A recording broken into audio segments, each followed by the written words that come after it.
ಯಾವ ರಾಜ್ಯಗಳು ಲೋಕಸಭೆಯಲ್ಲಿ ಒಬ್ಬನೇ ಸದಸ್ಯರನ್ನು ಹೊಂದಿವೆ? ಅಂದರೆ ಲೋಕಸಭೆಗೆ ಯಾವ ರಾಜ್ಯವು ತನ್ನ ಒಬ್ಬನೇ ಪ್ರತಿನಿಧಿಯನ್ನು, ಒಬ್ಬನೇ ಸದಸ್ಯರನ್ನು ಕಳಿಸ್ತಪ್ಪ, ಒಬ್ಬನೇ ಸದಸ್ಯ ಆಯ್ಕೆ ಆ ಥರದ ಒಂದು ಪ್ರಶ್ನೆ ಕೇಳಿದ್ದಾನೆ. ಯಾವುದಪ್ಪ ಇದರಲ್ಲಿ ರಾಜ್ಯ ಅಂದ್ರೆ ಕೊಟ್ಟಿರುವ 4 ಆಪ್ಷನ್ ನೋಡ್ರಿ. ಯಾವುದಪ್ಪ ಸರಿ ಉತ್ತರ ಅಂದ್ರೆ option C, Sikkim right answer ಸ್ನೇಹಿತರೆ. ಯಾಕಂದರೆ ಇದು ಲೋಕಸಭೆ ಸದಸ್ಯ ಸ್ಥಾನ ಜನಸಂಖ್ಯೆ ಆಧಾರದ ಮೇಲೆ ಕೊಟ್ಟಿದ್ದಾರೆ. ಯಾವ ರಾಜ್ಯದಲ್ಲಿ ಜನಸಂಖ್ಯೆ ಹೆಚ್ಚಿದೆ ಅಲ್ಲಿ ಸ್ಥಾನಗಳು ಹೆಚ್ಚಿಗಿವೆ, ಯಾವ ರಾಜ್ಯದಲ್ಲಿ ಜನಸಂಖ್ಯೆ ಕಡಿಮೆ ಇವೆ ಅಲ್ಲಿ ಸ್ಥಾನಗಳು ಕಡಿಮೆ ಇವೆ. ಹೀಗಾಗಿ ದೇಶದಲ್ಲಿ ಅತಿ ಹೆಚ್ಚು ಜನಸಂಖ್ಯೆ ಕಡಿಮೆ ಹೊಂದಿರುವ ರಾಜ್ಯವನ್ನು ಸಿಕ್ಕಿಂ ಅಂತ ಕರಿತೀವಿ. ಇಲ್ಲಿದಿಂದ ಒಬ್ಬರು ಲೋಕಸಭಾ ಸದಸ್ಯರಾಗಿ ಆಯ್ಕೆ ಆಗ್ತಾರೆ ಸ್ನೇಹಿತರೆ. ಯಾವುದದು? ಸಿಕ್ಕಿಂ ರಾಜ್ಯ ಅಂತ ನಾವು ಕರಿತೀವಿ. ಹಾಗಾದರೆ ಒಟ್ಟು ಲೋಕಸಭಾ ಸ್ಥಾನಗಳು ಈ ದೇಶದಲ್ಲಿ MP ಮೆಂಬರ್ ಆಫ್ ಪಾರ್ಲಿಮೆಂಟ್ ಅಂತ ಏನು ಕರಿತೀವಲ್ಲ, ಒಟ್ಟು ಲೋಕಸಭಾ ಸ್ಥಾನಗಳು ಎಷ್ಟದಾವ ಅಂದ್ರೆ 550 ಸ್ಥಾನಗಳಿವೆ ಪ್ರೆಸೆಂಟ್. ಯಾಕಂದರೆ ಮೊದಲು 552 ಸ್ಥಾನಗಳಿದ್ದು, ಬಟ್ 2 ರದ್ದು ಮಾಡಲಾಗಿದೆ, ಅದು ಆಂಗ್ಲೋ ಇಂಡಿಯನ್. ಬಟ್ ಪ್ರಸ್ತುತ ಇರುವುದು 550 ಸ್ಥಾನಗಳನ್ನು ನಾವು ಹೇಳ್ತೀವಿ. ಅತಿ ಹೆಚ್ಚು ಲೋಕಸಭಾ ಸ್ಥಾನ ಹೊಂದಿರುವ ರಾಜ್ಯ ಅಂದರೆ 550ರಲ್ಲಿ ಅತಿ ಹೆಚ್ಚು ಯಾವ ರಾಜ್ಯದಿಂದ ಆಯ್ಕೆಯಾಗಿ ಹೋಗ್ತಾರೆ ಅನ್ನೋದು ಉತ್ತರ ಪ್ರದೇಶ. ಎಷ್ಟಪ್ಪ ಅಂದ್ರೆ 80 ಲೋಕಸಭಾ ಸ್ಥಾನ ಹೊಂದಿದ್ದು ಇಡೀ ದೇಶದಲ್ಲಿ ಅತಿ ಹೆಚ್ಚು ಸ್ಥಾನ ಹೊಂದಿರುವಂಥ ರಾಜ್ಯ ಹೋದ್ರಿ ಉತ್ತರ ಪ್ರದೇಶ ಅಂತ ಕರಿತೀವಿ. ಯಾಕೆ ಹೆಚ್ಚಿಗೆ ಹೊಂದಿದೆ ಅಂದರೆ ಯಾಕಂದರೆ ಜನಸಂಖ್ಯೆ ಆಧಾರದ ಮೇಲೆ ಈ ಸ್ಥಾನಗಳನ್ನು ಕೊಡಲಾಗಿದೆ. ದೇಶದಲ್ಲಿ ಅತಿ ಹೆಚ್ಚು ಜನಸಂಖ್ಯೆ ಹೊಂದಿರುವಂಥ ರಾಜ್ಯ ಯಾವುದ್ರದ್ದು? ಉತ್ತರ ಪ್ರದೇಶ ಅಂತ ಕರಿತೀವಿ. ಹೀಗಾಗಿ 80 ಸ್ಥಾನಗಳು ಅಲ್ಲಿದಿಂದ ಆಯ್ಕೆಯಾಗಿ ಹೋಗ್ತಾರೆ. ಹೀಗಾಗಿ ಭಾರತದ ಒಂದು ಪ್ರಧಾನಮಂತ್ರಿಗಳ ಒಂದು ಲಿಸ್ಟ್ ನೋಡಿದ್ರು ಕೂಡ ಅತಿ ಹೆಚ್ಚು ಯಾರು ಉತ್ತರ ಪ್ರದೇಶ ಗೆದ್ದಿರ್ತಾರೋ ಅವರೇ ಹೆಚ್ಚು ಕಡಿಮೆ ಆ ರಾಜ್ಯದವರ ಒಂದು ಪ್ರಧಾನಿ ಆದಂಗೆ, ಅಥವಾ ಆ ಪಕ್ಷನೇ ಪ್ರಧಾನಿ ಒಂದು ಪಕ್ಷ ಆಗ್ತದೆ ನಾವು ಹೇಳ್ತೀವಿ. ಯಾರಪ್ಪ ಅಂದ್ರದು ಅತಿ ಹೆಚ್ಚು ಪ್ರಧಾನಿಗಳು ಕೊಟ್ಟಂಥ ರಾಜ್ಯ ಅಂದ್ರದು ಉತ್ತರ ಪ್ರದೇಶ ಅಂತ ನಾವು ಕರಿತೀವಿ. ಇನ್ನು 550ರಲ್ಲಿ ಕೆಲವೊಂದು ಮೀಸಲು ಕ್ಷೇತ್ರಗಳನ್ನು ಇಡಲಾಗಿದೆ, ಅಂದರೆ ರಿಸರ್ವೇಷನ್ ಮಾಡಿಟ್ಟಿದ್ದಾರೆ. ಅಲ್ಲಿ ಆ ಸಮುದಾಯದವರಿಗೆ ಮಾತ್ರ ಒಂದು ಏನು ಮಾಡಬೇಕು, ಎಲೆಕ್ಷನ್ ನಿಂದಿರಬೇಕಾಗುತ್ತೆ, ಬೇರೆದವರಿಗೆ ಅವಕಾಶ ಇಲ್ಲ. ಪರಿಶಿಷ್ಟ ಜಾತಿ ಅಂದರೆ SCದವರಿಗೆ 84 ಸೀಟ, ಪರಿಶಿಷ್ಟ ಪಂಗಡ 47 ಸ್ಥಾನಗಳನ್ನು ಈ ಒಂದು ಮೀಸಲು ಕ್ಷೇತ್ರಗಳನ್ನಾಗಿ ಇಡಲಾಗಿದೆ. ನೆಕ್ಸ್ಟ್ ಪ್ರಶ್ನೆ, ಭಾರತದ ಯಾವ ರಾಜ್ಯವು ಮೊದಲ ಮಹಿಳಾ ಮುಖ್ಯಮಂತ್ರಿಯನ್ನು ಹೊಂದಿತ್ತು? ಭಾರತದ ಯಾವ ರಾಜ್ಯವು ಮೊದಲ ಮಹಿಳಾ ಮುಖ್ಯಮಂತ್ರಿಯನ್ನು ಹೊಂದಿತ್ತು ಅಂತ ಒಂದು ಪ್ರಶ್ನೆ ಕೇಳಿದಾನೆ ಸ್ನೇಹಿತರೆ. ಅಂದರೆ ಇಡೀ ದೇಶದಲ್ಲಿ ಮೊಟ್ಟ ಮೊದಲ ಬಾರಿಗೆ ಮುಖ್ಯಮಂತ್ರಿ ಹುದ್ದೆಗೇರಿದ ಮೊದಲ ಮಹಿಳೆ, ಈ ರೀತಿಯೂ ಪ್ರಶ್ನೆ ಕೇಳ್ಬೋದು. ಅಥವಾ ಭಾರತ ಯಾವ ರಾಜ್ಯ ಮೊದಲ ಮಹಿಳಾ ಈ ರೀತಿಯೂ ಕೇಳ್ಬೋದು.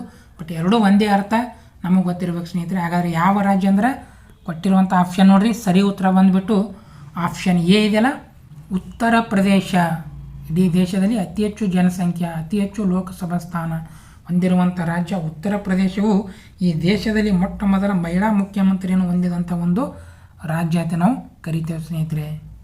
ಬಟ್ ಪ್ರಸ್ತುತ ಕೂಡ ದೇಶದಲ್ಲಿ ಮಹಿಳಾ ಮುಖ್ಯಮಂತ್ರಿಯನ್ನು ಹೊಂದಿರುವಂಥ ರಾಜ್ಯಗಳು ಯಾವ ನೋಡಿದ್ರೆ ಒಂದು ಪಶ್ಚಿಮ ಬಂಗಾಳ, ಯಾರು ಮಮತಾ ಬ್ಯಾನರ್ಜಿ ಅವರಿದ್ದಾರೆ. ಇನ್ನು ದೆಹಲಿಯಲ್ಲಿ ಇತ್ತೀಚೆಗೆ ಮುಖ್ಯಮಂತ್ರಿಯಾಗಿ ರೇಖಾ ಗುಪ್ತಾ ಅವರು ಕೂಡ ಒಂದು ಮುಖ್ಯಮಂತ್ರಿ ಹುದ್ದೆಯಲ್ಲಿದ್ದಾರೆ. ಪ್ರಸ್ತುತ ಇಬ್ಬರು ಮಹಿಳೆಯರು ಒಂದು ಮುಖ್ಯಮಂತ್ರಿ ಸ್ಥಾನದಲ್ಲಿದ್ದಾರೆ ಇಡೀ ದೇಶದಲ್ಲಿ. ಹಾಗಾದ್ರೆ ಸ್ನೇಹಿತರೆ, ಭಾರತದ ಮೊದಲ ಮಹಿಳಾ ರಾಜ್ಯಪಾಲ ಯಾರು? ಇದು ಕೂಡ ಪ್ರಶ್ನೆ ಕೇಳಿದ್ದಾನೆ. ಮೊಟ್ಟ ಮೊದಲ ಮಹಿಳಾ ರಾಜ್ಯಪಾಲ ಅಥವಾ ರಾಜ್ಯಪಾಲ ಹುದ್ದೆಗೇರಿದ ಮೊದಲ ಮಹಿಳೆ ಯಾರತ್ ಕೇಳ್ತಾನೆ. ಯಾರಪ್ಪ ಅಂದ್ರೆ ಸರೋಜಿನಿ ನಾಯ್ಡು ಅವರತ್ ಕರಿತೀವಿ. ಯಾವ ರಾಜ್ಯ ಅಂದರೆ ಇವರು ಕೂಡ UP ಉತ್ತರ ಪ್ರದೇಶ ರಾಜ್ಯಕ್ಕೆ ಏನಾಗ್ಯಾರ ಒಂದು ರಾಜ್ಯಪಾಲ ಹುದ್ದೆಗೇರಿದಂಥ ಮಹಿಳೆಯರು ಸರೋಜಿನಿ ನಾಯ್ಡು ಅವರು. ಇನ್ನು ಕಾಂಗ್ರೆಸ್ ಅಧಿವೇಶನದ ಅಧ್ಯಕ್ಷತೆ ವಹಿಸಿದ ಮೊದಲ ಮಹಿಳೆ ಕೂಡ ಯಾರು? ಸರೋಜಿನಿ ನಾಯ್ಡು ಅಂತ ಹೇಳ್ತೀವಿ. ಭಾರತದ ಕೋಗಿಲೆ ಎಂದು ಕೂಡ ಕರೀತಾರೆ ಯಾರನ್ನ? ಸರೋಜಿನಿ ನಾಯ್ಡು ಅವರನ್ನು. ಇನ್ನು ಭಾರತದ ಮೊದಲ ಮಹಿಳಾ ರಾಷ್ಟ್ರಪತಿ ಯಾರಪ್ಪ ಅಂದ್ರೆ ಅದು ಪ್ರತಿಭಾ ದೇವಿ ಪಾಟೀಲ್ ಅಂತ ನಾವು ಕರಿತೇವೆ ಸ್ನೇಹಿತರೆ. ಇನ್ನು ಭಾರತದ ಮೊದಲ ಬುಡಕಟ್ಟು ಮಹಿಳಾ ರಾಷ್ಟ್ರಪತಿ ಏನಾದರೂ ಪ್ರಶ್ನೆ ಕೇಳಿದ್ರದು ದ್ರೌಪದಿ ಮುರ್ಮು ಅಂತ ಹೇಳಬೇಕು. ಬಟ್ ಬರೇ ಮೊದಲ ಮಹಿಳೆ ಅಂದ್ರೆ ಪ್ರತಿಭಾ ದೇವಿ ಪಾಟೀಲ್ ಅವರು. ಇನ್ನು ಮೌಂಟ್ ಎವರೆಸ್ಟ್ ಏರಿದ ಮೊದಲ ಮಹಿಳೆ ಅಂದರೆ ಭಾರತದ ಮೊದಲ ಮಹಿಳೆ ಯಾರಪ್ಪ ಅಂದ್ರದು ಬಚೇಂದ್ರಿ ಪಾಲ್ ಅನ್ನೋರು ಮೊಟ್ಟ ಮೊದಲ ಬಾರಿಗೆ ನಮ್ಮ ಮೌಂಟ್ ಎವರೆಸ್ಟನ್ನು ಏರಿದ್ದಾರೆ. ಇನ್ನು IPS ಹುದ್ದೆಗೇರಿದ ಮೊದಲ ಮಹಿಳೆ ಅಂದರೆ ಇಂಡಿಯನ್ ಪೊಲೀಸ್ ಸರ್ವಿಸ್ ಏನು ಕರಿತೀವಿ ಸ್ನೇಹಿತರೆ, ಈ IPS ಹುದ್ದೆಗೇರಿದ ಮೊದಲ ಮಹಿಳೆ ಕಿರಣ್ ಬೇಡಿ ಅಂತ ಕರಿತೀವಿ ಸ್ನೇಹಿತರೆ. ಈ ಹುದ್ದೆಗೇರಿದ ಮೊದಲ ಒಬ್ಬರು ಮಹಿಳೆ ಅಂತ ನಾವು ಕರಿತೀವಿ. ಮುಂದಿನ ಪ್ರಶ್ನೆ, ಅಧಿಕಾರದಲ್ಲಿದ್ದಾಗ ನಿಧನರಾದ ಭಾರತದ ಮೊದಲ ರಾಷ್ಟ್ರಪತಿ. ಅಂದರೆ ಅಧಿಕಾರದಲ್ಲಿದ್ದಾಗ ನಿಧನರಾದ ಭಾರತದ ಮೊದಲ ರಾಷ್ಟ್ರಪತಿ ಯಾರತ್ತ ಒಂದು ಪ್ರಶ್ನೆ ಕೇಳಿದಾನೆ ಸ್ನೇಹಿತರೆ. ಅಂದರೆ ಅಧಿಕಾರದಾಗ ಇರಬೇಕು, ಅವರು ಆಫೀಸಲ್ಲಿ ಇರಬೇಕು. ಒಂದು ಅಧಿಕಾರದಲ್ಲಿದ್ದಾಗೆ ನಿಧನರಾದಂಥ ಮೊದಲ ರಾಷ್ಟ್ರಪತಿ ಯಾರಂದ್ರೆ ಸರಿ ಉತ್ತರ ಬಂದ್ಬಿಟ್ಟು ಯಾರಂದ್ರೆ ಆಪ್ಷನ್ ಎ ಇದೆಯಲ್ಲ, ಜಾಕಿರ್ ಹುಸೇನ್ ಅವರು. ಜಾಕಿರ್ ಹುಸೇನ್ ಅವರು ಭಾರತದ 3ನೇ ರಾಷ್ಟ್ರಪತಿ ಸ್ನೇಹಿತರೆ. ಅಂದರೆ ಮೊದಲನೇದಾಗಿ ಡಾಕ್ಟರ್ ಬಾಬು ರಾಜೇಂದ್ರ ಪ್ರಸಾದ್, ಡಾಕ್ಟರ್ ಸರ್ವಪಲ್ಲಿ ರಾಧಾಕೃಷ್ಣನ್ ನಂತರ ರಾಷ್ಟ್ರಪತಿ ಹುದ್ದೆಗೇರಿದ 3ನೇ ವ್ಯಕ್ತಿ ಜಾಕಿರ್ ಹುಸೇನ್. ರಾಷ್ಟ್ರಪತಿ ಹುದ್ದೆಗೇರಿದ ಮೊದಲ ಮುಸ್ಲಿಂ ವ್ಯಕ್ತಿ ಯಾರಂದರೆ ಜಾಕಿರ್ ಹುಸೇನ್ ಅವರು. ಅದೇ ರೀತಿ ರಾಷ್ಟ್ರಪತಿ ಹುದ್ದೆಯಲ್ಲಿರುವಾಗ ನಿಧನರಾದಂಥ ವ್ಯಕ್ತಿ ಕೂಡ ಈ ಜಾಕಿರ್ ಹುಸೇನ್ ಅಂತ ನಾವು ಕರಿತೀವಿ ಸ್ನೇಹಿತರೆ. ಇವರು ಅಧಿಕಾರದಲ್ಲಿದ್ದಾಗೆ ನಿಧನರಾದಂಥ ಮೊದಲ ರಾಷ್ಟ್ರಪತಿಯಾಗಿದ್ದಾರೆ. ಮುಂದಿನ ಪ್ರಶ್ನೆ, ಭಾರತೀಯ ಬಾಹ್ಯಾಕಾಶ ಕಾರ್ಯಕ್ರಮದ ಪಿತಾಮಹ. ಭಾರತೀಯ ಬಾಹ್ಯಾಕಾಶ ಕಾರ್ಯಕ್ರಮದ ಪಿತಾಮಹ ಅಂದ್ರೆ ನಾವು ಯಾರನ್ನು ಕರಿತೀವಿ ಸ್ನೇಹಿತರೆ ಅಂದ್ರೆ ಕೊಟ್ಟಿರುವ ಆಪ್ಷನ್ ನೋಡ್ರಿ, ಸರಿ ಉತ್ತರ ಯಾವುದಲ್ಲ, ಆಪ್ಷನ್ ಸಿ ಇದೆಯಲ್ಲ, ವಿಕ್ರಮ್ ಸಾರಾಭಾಯಿ. ವಿಕ್ರಮ್ ಸಾರಾಭಾಯಿ ಅವರನ್ನು ಭಾರತೀಯ ಬಾಹ್ಯಾಕಾಶ ಕಾರ್ಯಕ್ರಮದ ಒಬ್ಬ ಪಿತಾಮಹ ಅಂತ ಕರಿತೀವಿ. ಅವರನ್ನು ವಿಕ್ರಮ್ ಸಾರಾಭಾಯಿ ಅವರನ್ನು. ಯಾಕಪ್ಪ ಅಂದ್ರೆ ನಮಗೆ ಬಾಹ್ಯಾಕಾಶ ಯೋಜನೆಗೆ ಭಾಳಷ್ಟು ಕೊಡುಗೆ ಕೊಟ್ಟಂಥ ವ್ಯಕ್ತಿ ಯಾರು, ವಿಕ್ರಮ್ ಸಾರಾಭಾಯಿ ಅಂತ ಕರಿತೀವಿ. ಈ ಇಸ್ರೋ ಸ್ಥಾಪನೆಗೆ ಪ್ರಮುಖ ಪಾತ್ರ ವಹಿಸಿದಂಥ ವ್ಯಕ್ತಿ ಕೂಡ ಇದೇ ವಿಕ್ರಮ್ ಸಾರಾಭಾಯಿ ಅವರು. ಇಸ್ರೋದ ಮೊದಲ ಅಧ್ಯಕ್ಷರಾಗಿ ಕೂಡ ಕೆಲಸ ಮಾಡ್ಯಾರ ವಿಕ್ರಮ್ ಸಾರಾಭಾಯಿ ಅವರು. ಹೀಗಾಗಿ ಇವರನ್ನು ಭಾರತೀಯ ಬಾಹ್ಯಾಕಾಶ ಕಾರ್ಯಕ್ರಮದ ಪಿತಾಮಹ ಅಂತ ನಾವು ಕರಿತೀವಿ. ನೆಕ್ಸ್ಟ್ ಪ್ರಶ್ನೆ, ಭಾರತೀಯ ಬಂಡವಾಳದೊಂದಿಗೆ ಪ್ರಾರಂಭವಾದ ಮೊದಲ ಭಾರತೀಯ ಬ್ಯಾಂಕ್. ಭಾರತೀಯ ಬಂಡವಾಳದೊಂದಿಗೆ ಪ್ರಾರಂಭವಾದ ಮೊಟ್ಟ ಮೊದಲ ಭಾರತೀಯ ಬ್ಯಾಂಕ್ ಅಂತ ಕೇಳಿದ್ದಾನೆ ಸ್ನೇಹಿತರೆ.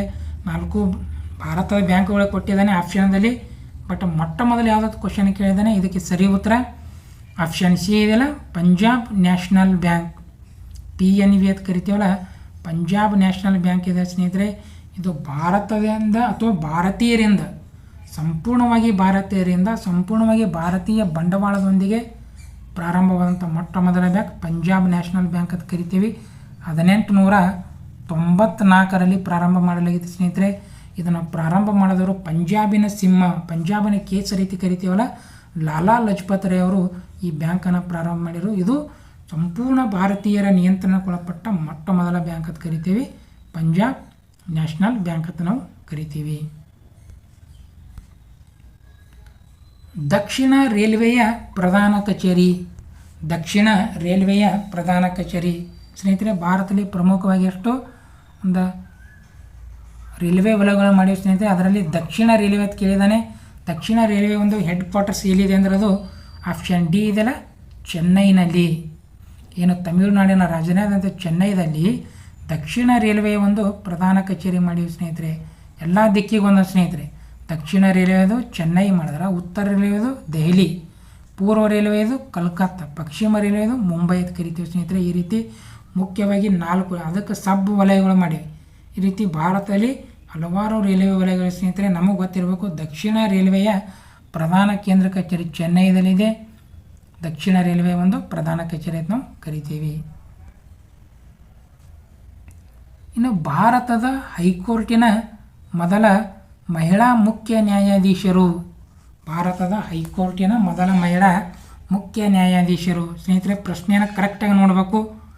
ಹೈಕೋರ್ಟಿನ ಮೊದಲ ಮಹಿಳಾ ಮುಖ್ಯ ನ್ಯಾಯಾಧೀಶರು ಅಥವಾ ಹೈಕೋರ್ಟಿನಲ್ಲಿ ಮುಖ್ಯ ನ್ಯಾಯಾಧೀಶ ಹುದ್ದೆಗೇರಿದ ಮೊದಲ ಮಹಿಳೆ ಅಂತ ಕೂಡ ಪ್ರಶ್ನೆ ಕೇಳಿದ್ದಾನೆ. ಬಟ್ ಆನ್ಸರ್ ನಮ್ಗೆ ಯಾವುದಪ್ಪ ಅಂದ್ರೆ ಇಲ್ಲಿ ಸುಪ್ರೀಂ ಕೋರ್ಟ್ ಅಲ್ಲ, ಹೈಕೋರ್ಟ್ ಅಂತ ಕೇಳಿದ್ದಾನೆ. ಯಾವುದು ಸರಿ ಉತ್ತರ ಅಂದ್ರೆ ಆಪ್ಷನ್ ಸಿ ಇದೆಯಲ್ಲ, ಲೀಲಾ ಸೇಠ್ ಅಂತ ನಾವು ಕರಿತೇವೆ ಸ್ನೇಹಿತರೆ. ಲೀಲಾ ಸೇಠ್ ಏನಾದಾರಲ್ಲ, ಇವರು ಹೈಕೋರ್ಟಿನ ಮುಖ್ಯ ನ್ಯಾಯಾಧೀಶ ಹುದ್ದೆಗೇರಿದ ಮೊಟ್ಟ ಮೊದಲ ಮಹಿಳೆ ಅಂತ ಕರಿತೇವೆ. ಲೀಲಾ ಸೇಠ್ ಅವರು ಹಿಮಾಚಲ ಪ್ರದೇಶ HP ಏನು ಕರಿತೇವೆ ಸ್ನೇಹಿತರೆ, ಹಿಮಾಚಲ ಪ್ರದೇಶದ ಹೈಕೋರ್ಟಿನ ಮುಖ್ಯ ನ್ಯಾಯಾಧೀಶ ಹುದ್ದೆಗೇರೋದ್ರ ಮೂಲಕ ಈ ಹುದ್ದೆಗೇರಿದ ಮೊಟ್ಟ ಮೊದಲ ಮಹಿಳೆಯರು ಲೀಲಾ ಸೇಠ್ ಅವರು. ಇನ್ನು ಆಪ್ಷನ್ ಎ ಇದೆಲ್ಲ, ಫಾತಿಮಾ ಬೀವಿ ಅವರು ಸುಪ್ರೀಂ ಕೋರ್ಟಿನ ನ್ಯಾಯಾಧೀಶ ಹುದ್ದೆಗೇರಿದ ಮೊದಲ ಮಹಿಳೆ. ಸುಪ್ರೀಂ ಕೋರ್ಟಿನ ನ್ಯಾಯಾಧೀಶ, ಮುಖ್ಯ ನ್ಯಾಯಾಧೀಶ ಅಲ್ಲ, ಬರೀ ನ್ಯಾಯಾಧೀಶ ಅವರು ಫಾತಿಮಾ ಬೀವಿ ಅವರು. ಮುಂದಿನ ಪ್ರಶ್ನೆ, ಮೊದಲ ಬೌದ್ಧ ಪರಿಷತ್ತು ಯಾರ ಆಳ್ವಿಕೆಯಲ್ಲಿ ನಡೆಯಿತು? ಮೊದಲ ಬೌದ್ಧ ಸಮ್ಮೇಳನ ಅಂತ ಕರಿತೇವೆ ಸ್ನೇಹಿತರೆ. ಟೋಟಲ್ ಆಗಿ 5 ಬೌದ್ಧ ದೊಡ್ಡ ಸಮ್ಮೇಳನ ನಡೆದಿವೆ ಸ್ನೇಹಿತರೆ. ಮೊದಲನೇ ಸಮ್ಮೇಳನ ಯಾರ ಒಂದು ರಾಜ್ಯರ ಆಶ್ರಯದಲ್ಲಿ ನಡೆದಿದೆ ಅಂದ್ರದು 4 ಜನ ಒಂದು ಅರಸರ ಹೆಸರು ಕೊಟ್ಟಿದ್ದಾರೆ ಸ್ನೇಹಿತರೆ. ಯಾರು ಸರಿ ಹೋಗ್ತಾರೆ ಅಂದ್ರೆ ಆಪ್ಷನ್ ಎ ಇದೆಯಲ್ಲ, ಅಜಾತಶತ್ರು ಎನ್ನುವ ರಾಜರ ಆಸ್ಥಾನದಲ್ಲಿ, ಇಲ್ಲಿ ರಾಜಗೃಹ ಎನ್ನುವ ಸ್ಥಳದಲ್ಲಿ, ಮಹಾಕಶ್ಯಪ ಎನ್ನುವ ಒಂದು ಅಧ್ಯಕ್ಷ ಸ್ಥಾನದಲ್ಲಿ ಮೊದಲ ಒಂದು ಬೌದ್ಧ ಸಮ್ಮೇಳನವನ್ನು ನಡೆದಿತ್ತು ನಾವು ಹೇಳ್ತೇವೆ ಸ್ನೇಹಿತರೆ. ಅದೇ ರೀತಿ ಅಶೋಕ ಕೂಡ ಒಂದು ಬೌದ್ಧ ಸಮ್ಮೇಳನ ನಡೆಸ್ಯಾನ. ಎಷ್ಟನೇದದು? 3ನೇ ಬೌದ್ಧ ಸಮ್ಮೇಳನ. ಇನ್ನು ಕನಿಷ್ಕ ಕೂಡ ನಡೆಸ್ಯಾನ, 4ನೇ ಬೌದ್ಧ ಸಮ್ಮೇಳನ ಅಂತ ಕರಿತೀವಿ. ಇನ್ನು 2ನೇ ಸಮ್ಮೇಳನ ಕಾಲಾಶೋಕ ನಡೆಸಿಕೊಟ್ಟಿದ್ದಾನೆ. ಇನ್ನು ಕೊನೆಯದಾಗ 5ನೇದತ್ತು ಬರ್ತದೆ, ಅದು ಹರ್ಷವರ್ಧನ ಕಾಲದಲ್ಲಿ ನಡೆದಿತ್ತು. ಈ ರೀತಿ ಒಟ್ಟು 5 ದೊಡ್ಡ ಬೌದ್ಧ ಪರಿಷತ್ತುಗಳು ಅಥವಾ ಬೌದ್ಧ ಸಮ್ಮೇಳನ ನಡೆಸಲಾಗಿದೆ. ಮುಂದಿನ ಪ್ರಶ್ನೆ, ಆದಿ ಗ್ರಂಥವು ಧಾರ್ಮಿಕ ಪುಸ್ತಕವಾಗಿದ್ದು ಅಂದರೆ ಯಾವ ಧರ್ಮದ ಒಂದು ಪುಸ್ತಕವಾಗಿದೆ? ಆದಿ ಗ್ರಂಥವು ಯಾವ ಧರ್ಮಕ್ಕೆ ಸಂಬಂಧಪಟ್ಟಿದ್ದು? ಯಾವ ಧರ್ಮದ ಒಂದು ಪವಿತ್ರ ಗ್ರಂಥ? ಪಾರ್ಸಿಗಳು, ಸಿಖ್ಖರು, ಹಿಂದೂಗಳು, ಬೌದ್ಧರು? ಯಾವುದು ಸ್ನೇಹಿತರೆ? ಆಪ್ಷನ್ ಬಿ ಇದೆಲ್ಲ, ಸಿಖ್ ಧರ್ಮ. ಈ ಸಿಖ್ ಧರ್ಮ ಯಾರು ಸ್ಥಾಪಕ ಮಾಡಿದ? ಗುರು ನಾನಕರ ಅಂತ ಹೇಳ್ತೀವಿ. ಇವರ ಒಂದು ಪವಿತ್ರ ಗ್ರಂಥ ಆದಿ ಗ್ರಂಥ ಅಂತ ನಾವು ಕರಿತೀವಿ ಸ್ನೇಹಿತರೆ. ಅದೇ ರೀತಿ ಹಿಂದೂಗಳ ಪವಿತ್ರ ಗ್ರಂಥ ಭಗವದ್ಗೀತೆ ಅಂತ ಕರಿತೀವಿ, ರಾಮಾಯಣ ಮಹಾಭಾರತ ಆಗಿರ್ಬೋದು. ಇನ್ನು ಬೌದ್ಧರದು ಯಾವ ಸ್ನೇಹಿತರೆ? ಬೌದ್ಧ ಧರ್ಮದ ತ್ರಿಪೀಠಕಗಳು ಅಂತ ಕರಿತೀವಿ. ಇನ್ನು ಜೈನ್ ಧರ್ಮದು ಆಗಮಗಳು ಅಥವಾ ಆಗಮ ಸೂತ್ರ ಜೈನ್ ಧರ್ಮದ ನಾವು ಕರಿತೀವಿ. ಇನ್ನು ಕ್ರೈಸ್ತರದು ಬೈಬಲ್ ಆದರೆ, ಮುಸ್ಲಿಂ ಧರ್ಮದ ಕುರಾನ್ ಅಂತ ನಾವು ಹೇಳ್ತೀವಿ. ಮುಂದಿನ ಪ್ರಶ್ನೆ, ಭಾರತ ಗಣರಾಜ್ಯದ ಮೊದಲ ರಾಷ್ಟ್ರಪತಿಗಳು. ಭಾರತ ಗಣರಾಜ್ಯದ ಮೊದಲ ರಾಷ್ಟ್ರಪತಿಗಳು ಅಂದರೆ ಸ್ನೇಹಿತರೆ, ಗಣರಾಜ್ಯ ಅಂದರೆ ನಮ್ಮ ಸಂವಿಧಾನ ಜಾರಿಯಾಗಬೇಕ. ಈ ದೇಶದ ಮೊಟ್ಟ ಮೊದಲ ರಾಷ್ಟ್ರಪತಿ ಯಾರತ್ತ ಒಂದು ಪ್ರಶ್ನೆ ಕೇಳಿದ್ದಾನೆ. ಸರಿ ಉತ್ತರ ಯಾರಂದರೆ, ಒಟ್ಟು ರಾಷ್ಟ್ರಪತಿಗಳಿದ್ದಾರೆ, ಬಟ್ ಸರಿ ಉತ್ತರ ಆಪ್ಷನ್ ಸಿ ಇದೆಲ್ಲ, ಡಾಕ್ಟರ್ ರಾಜೇಂದ್ರ ಪ್ರಸಾದ್ ಅವರು. ಡಾಕ್ಟರ್ ಬಾಬು ರಾಜೇಂದ್ರ ಪ್ರಸಾದ್ ಅವರು ಈ ದೇಶದ ಮೊದಲ ಮತ್ತು 2 ಅವಧಿಗೆ ಆಯ್ಕೆಯಾದ ಏಕೈಕ ರಾಷ್ಟ್ರಪತಿಯರು ಡಾಕ್ಟರ್ ಬಾಬು ರಾಜೇಂದ್ರ ಪ್ರಸಾದ್ ಅವರು. 1950ರಿಂದ 1962ರವರೆಗೆ ಈ ದೇಶದ ರಾಷ್ಟ್ರಪತಿ ಹುದ್ದೆಯಲ್ಲಿ ಕೆಲಸ ಮಾಡಿದ್ದಾರೆ ಡಾಕ್ಟರ್ ಬಾಬು ರಾಜೇಂದ್ರ ಪ್ರಸಾದ್ ಅವರು. ಇವರು ಸಂವಿಧಾನ ರಚನಾ ಸಮಿತಿಯ ಮುಖ್ಯ ಅಧ್ಯಕ್ಷರಾಗಿ ಕೂಡ ಕೆಲಸ ಮಾಡಿರೋರು ಡಾಕ್ಟರ್ ಬಾಬು ರಾಜೇಂದ್ರ ಪ್ರಸಾದ್ ಅಂತ ನಾವು ಕರಿತೀವಿ. ಮುಂದಿನ ಪ್ರಶ್ನೆ, ಫ್ರೆಂಚ್ ಕ್ರಾಂತಿ ನಡೆದ ವರ್ಷ. ಫ್ರೆಂಚ್ ಕ್ರಾಂತಿ ಅಂದರೆ ಫ್ರೆಂಚಿಗೆ ಇನ್ನೊಂದು ಹೆಸರು ಫ್ರಾನ್ಸ್ ಅಂತ ಕರಿತೇವೆ ಸ್ನೇಹಿತರೆ. ಪ್ರಸ್ತುತ ಫ್ರಾನ್ಸ್ ದೇಶ ಅಂತ ಕರಿತೇವೆ. ಇದರ ಕ್ರಾಂತಿ ನಡೆದಂಥ ವರ್ಷ ಯಾವುದು ಕ್ವಶನ್ ಕೇಳಿದ್ದಾನೆ. ಯಾವುದು ಸರಿ ಉತ್ತರ ಅಂದರೆ ಆಪ್ಷನ್ ಡಿ ಇದೆಲ್ಲ, 1789. 1789ರಲ್ಲಿ ಫ್ರೆಂಚ್ ಅಥವಾ ಫ್ರಾನ್ಸ್ನಲ್ಲಿ ಲೂಯಿಗಳು ಒಂದು ಸಾಮ್ರಾಜ್ಯ ಇತ್ತು. ಲೂಯಿ ಮನೆತನದವರು ಅಂತೇಳಿ ಅವರ ವಿರುದ್ಧ ಜನ ದಂಗೆ ಎದುರು ಅಥವಾ ಫ್ರೆಂಚ್ ಕ್ರಾಂತಿ ಅಂತ ಕರಿತೀವಿ. ಇದು ನಡೆದಂಥ ವರ್ಷ 1789 ನಾವು ಕರಿತೀವಿ. ಇನ್ನು ಪ್ರಮುಖ ಕ್ರಾಂತಿಗಳು ನೋಡಿದ್ರೆ ಅಮೇರಿಕ ಕ್ರಾಂತಿ ಅಥವಾ ಅಮೇರಿಕ ಸ್ವಾತಂತ್ರ್ಯ ಸಮ ಹೋರಾಟ ನಡೆದಂಥ ಒಂದು ಕ್ರಾಂತಿ 1775ರಲ್ಲಿ. ಇನ್ನು ರಷ್ಯಾ ಕ್ರಾಂತಿ 1917ರಲ್ಲಿ ಹೇಳ್ತೀವಿ. ಇನ್ನು ಭಾರತದ ಪ್ರಥಮ ಸ್ವಾತಂತ್ರ್ಯ ಸಂಗ್ರಾಮ ಅಥವಾ ಕ್ರಾಂತಿ ಅಂತ ಕರಿತೀವಿ. ಯಾವಾಗದು 1857ರಲ್ಲಿ ಸ್ನೇಹಿತರೆ, ಅದು ನಡೆದಂಥ ಒಂದು ಇಸ್ವಿ. ಸ್ನೇಹಿತರೆ, ಇವು ವಿವಿಧ ಪರೀಕ್ಷೆಗಳಲ್ಲಿ ಕೇಳಿದಂಥ ಒಂದಿಷ್ಟು ಪ್ರಮುಖ ಪ್ರಶ್ನೆಗಳು ಸ್ನೇಹಿತರೆ. ವಿಡಿಯೋ ಇಷ್ಟವಾದರೆ ಒಂದು ಲೈಕ್ ಮಾಡಿ ಮತ್ತು ಕಮೆಂಟ್ ಮಾಡಿ ಸ್ನೇಹಿತರೆ. ಧನ್ಯವಾದಗಳು.